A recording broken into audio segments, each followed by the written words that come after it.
ಮಾನ್ಯ ಅಧ್ಯಕ್ಷರೇ, ಮೊದಲನೇದಾಗಿ ತಮಗೆ ಹೃದಯಪೂರ್ವಕ ಶುಭಾಶಯಗಳನ್ನು ತಿಳಿಸುತ್ತಾ, ಒಂದು ಗದಗ ಜಿಲ್ಲೆಯ ರೋಣ ಒಂದು ತಾಲೂಕಿನ ಒಂದು ದೊಡ್ಡ ಕೃಷಿ ಕುಟುಂಬ ಮತ್ತು ಅವಿಭಕ್ತ ಕುಟುಂಬದಿಂದ ತಾವು ಬಂದಿದ್ದೀರಿ. ನಾನು ಈ ಅವಿಭಕ್ತ ಕುಟುಂಬದಿಂದ ಬಂದಿದ್ದಾರೆ ಅಂತಂದ್ರೆ ವಿಶಾಲ ಹೃದಯಗಳಾಗಿರ್ತೀರಿ ಅಂತ ಒಂದು ಸ್ಥಾನ ಅಲಂಕರಿಸಿರೋದು ಒಂದು ಅವಿಭಕ್ತ ಕುಟುಂಬ ಇದ್ದಿದ್ದು. ಸೊ ನಮಗೆ ಬಹಳ ಖುಷಿ ವಿಚಾರ. ಮತ್ತೆ ವಿಶೇಷವಾಗಿ ಉತ್ತರ ಕರ್ನಾಟಕಕ್ಕೆ ಒಂದು ದೊಡ್ಡ ಸಂದ ಗೌರವ. ಮತ್ತು ತಾವು 4 ದಶಕಗಳ ಕಾಲ ಒಂದು ಸಾರ್ವಜನಿಕ ಜೀವನದಲ್ಲಿ ಇದ್ದು ಹಲವಾರು ಹುದ್ದೆಗಳನ್ನು ಕೂಡ ನಿಭಾಯಿಸಿದಿರಿ. ಮತ್ತೆ ಇನ್ನೊಂದು ಡ್ರೆಸ್ ಕೋಡ್ ಬಗ್ಗೆ ಚರ್ಚೆ ಆಯ್ತು, ಅದ್ರ ಬಗ್ಗೆ ನಾನು ಜಸ್ಟ್ ಒಂದು ನೆನೆಸ್ಕೊಳ್ತೀನಿ. ನಮ್ಮ ತಂದೆಯವರಾದಂಥ ದಿವಂಗತ NT ಬೊಮ್ಮಣ್ಣವರು ಕೂಡ ತಮ್ಮ ಜೊತೆಗೆ 89ರಲ್ಲಿ ಶಾಸಕರಾಗಿದ್ರು.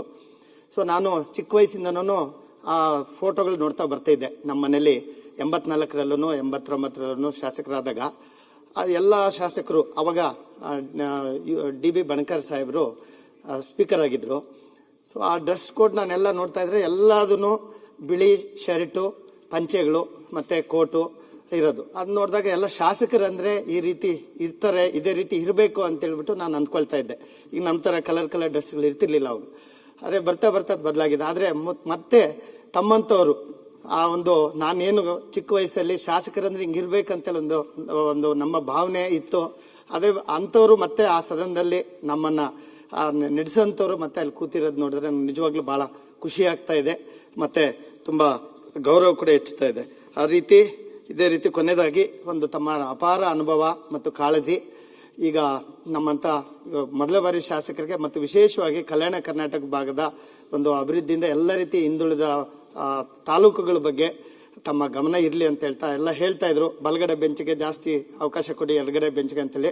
ಅದೇ ರೀತಿ ಕೊನೆ ಬೆಂಚ್ಗಳಿಗೆ ಕೂಡ ಸ್ವಲ್ಪ ಕಣ್ಣಾಡಿಸಿ ಅಂತ ಹೇಳ್ತಾ, ಮತ್ತೆ ತಮ್ಮ ನೇತೃತ್ವದಲ್ಲಿ ಸದನ ಅತ್ಯಂತ ಯಶಸ್ವಿಯಾಗಿ ಜರುಗಲಿ ಅಂತ ಹೇಳ್ಬಿಟ್ಟು ನಾನು ಹಾರೈಸಿ ನನ್ನ ಮಾತು ಮುಗಿಸ್ತೀನಿ. ಅವಕಾಶಕ್ಕಾಗಿ ಧನ್ಯವಾದಗಳು ಮಾನ್ಯ ಸಭಾಧ್ಯಕ್ಷ. ಮಾನ್ಯ ಅಧ್ಯಕ್ಷರೇ, ಮೊದಲನೇದಾಗಿ ತಮಗೆ ಹೃದಯಪೂರ್ವಕ ಶುಭಾಶಯಗಳನ್ನು ತಿಳಿಸುತ್ತಾ, ಒಂದು ಗದಗ ಜಿಲ್ಲೆಯ ರೋಣ ಒಂದು ತಾಲೂಕಿನ ಒಂದು ದೊಡ್ಡ ಕೃಷಿ ಕುಟುಂಬ ಮತ್ತು ಅವಿಭಕ್ತ ಕುಟುಂಬದಿಂದ ತಾವು ಬಂದಿದ್ದೀರಿ. ನಾನು ಈ ಅವಿಭಕ್ತ ಕುಟುಂಬದಿಂದ ಬಂದಿದ್ದಾರೆ ಅಂತಂದ್ರೆ ವಿಶಾಲ ಹೃದಯಗಳಾಗಿರ್ತೀರಿ ಅಂತ ಒಂದು ಸ್ಥಾನ ಅಲಂಕರಿಸಿರೋದು ಒಂದು ಅವಿಭಕ್ತ ಕುಟುಂಬ ಇದ್ದಿದ್ದು. ಸೊ ನಮಗೆ ಬಹಳ ಖುಷಿ ವಿಚಾರ. ಮತ್ತೆ ವಿಶೇಷವಾಗಿ ಉತ್ತರ ಕರ್ನಾಟಕಕ್ಕೆ ಒಂದು ದೊಡ್ಡ ಸಂದ ಗೌರವ. ಮತ್ತು ತಾವು 4 ದಶಕಗಳ ಕಾಲ ಒಂದು ಸಾರ್ವಜನಿಕ ಜೀವನದಲ್ಲಿ ಇದ್ದು ಹಲವಾರು ಹುದ್ದೆಗಳನ್ನು ಕೂಡ ನಿಭಾಯಿಸಿದಿರಿ. ಮತ್ತೆ ಇನ್ನೊಂದು ಡ್ರೆಸ್ ಕೋಡ್ ಬಗ್ಗೆ ಚರ್ಚೆ ಆಯ್ತು, ಅದ್ರ ಬಗ್ಗೆ ನಾನು ಜಸ್ಟ್ ಒಂದು ನೆನೆಸ್ಕೊಳ್ತೀನಿ. ನಮ್ಮ ತಂದೆಯವರಾದಂಥ ದಿವಂಗತ NT ಬೊಮ್ಮಣ್ಣವರು ಕೂಡ ತಮ್ಮ ಜೊತೆಗೆ 89ರಲ್ಲಿ ಶಾಸಕರಾಗಿದ್ರು. ಸೊ ನಾನು ಚಿಕ್ಕ ವಯಸ್ಸಿಂದನೂ ಆ ಫೋಟೋಗಳು ನೋಡ್ತಾ ಬರ್ತಾ ಇದ್ದೆ. ನಮ್ಮ ಮನೇಲಿ 84ರಲ್ಲೂ 89ರಲ್ಲೂ ಶಾಸಕರಾದಾಗ ಎಲ್ಲ ಶಾಸಕರು ಅವಾಗ DB ಬಣಕಾರ್ ಸಾಹೇಬರು ಸ್ಪೀಕರ್ ಆಗಿದ್ರು. ಸೊ ಆ ಡ್ರೆಸ್ ಕೋಡ್ ನಾನೆಲ್ಲ ನೋಡ್ತಾ ಇದ್ರೆ ಎಲ್ಲದೂ ಬಿಳಿ ಶರ್ಟು, ಪಂಚೆಗಳು ಮತ್ತೆ ಕೋಟು ಇರೋದು. ಅದು ನೋಡಿದಾಗ ಎಲ್ಲ ಶಾಸಕರಂದ್ರೆ ಈ ರೀತಿ ಇರ್ತಾರೆ, ಇದೇ ರೀತಿ ಇರಬೇಕು ಅಂತ ಹೇಳ್ಬಿಟ್ಟು ನಾನು ಅಂದ್ಕೊಳ್ತಾ ಇದ್ದೆ. ಈಗ ನಮ್ಮ ಥರ ಕಲರ್ ಡ್ರೆಸ್ಗಳು ಇರ್ತಿರ್ಲಿಲ್ಲ ಅವಾಗ. ಆದರೆ ಬರ್ತಾ ಬದಲಾಗಿದೆ. ಆದರೆ ಮತ್ತೆ ತಮ್ಮಂಥವ್ರು ಆ ಒಂದು ನಾನೇನು ಚಿಕ್ಕ ವಯಸ್ಸಲ್ಲಿ ಶಾಸಕರಂದ್ರೆ ಹಿಂಗಿರ್ಬೇಕಂತೇಳಿ ಒಂದು ನಮ್ಮ ಭಾವನೆ ಇತ್ತು. ಅದೇ ಅಂಥವ್ರು ಮತ್ತೆ ಆ ಸದನದಲ್ಲಿ ನಮ್ಮನ್ನ ನಡೆಸೋಂಥವ್ರು ಮತ್ತೆ ಅಲ್ಲಿ ಕೂತಿರೋದು ನೋಡಿದ್ರೆ ನಿಜವಾಗ್ಲೂ ಬಹಳ ಖುಷಿ ಆಗ್ತಾ ಇದೆ. ಮತ್ತೆ ತುಂಬಾ ಗೌರವ ಕೂಡ ಹೆಚ್ಚುತ್ತಾ ಇದೆ. ಇದೇ ರೀತಿ ಕೊನೆಯದಾಗಿ ಒಂದು ತಮ್ಮ ಅಪಾರ ಅನುಭವ ಮತ್ತು ಕಾಳಜಿ.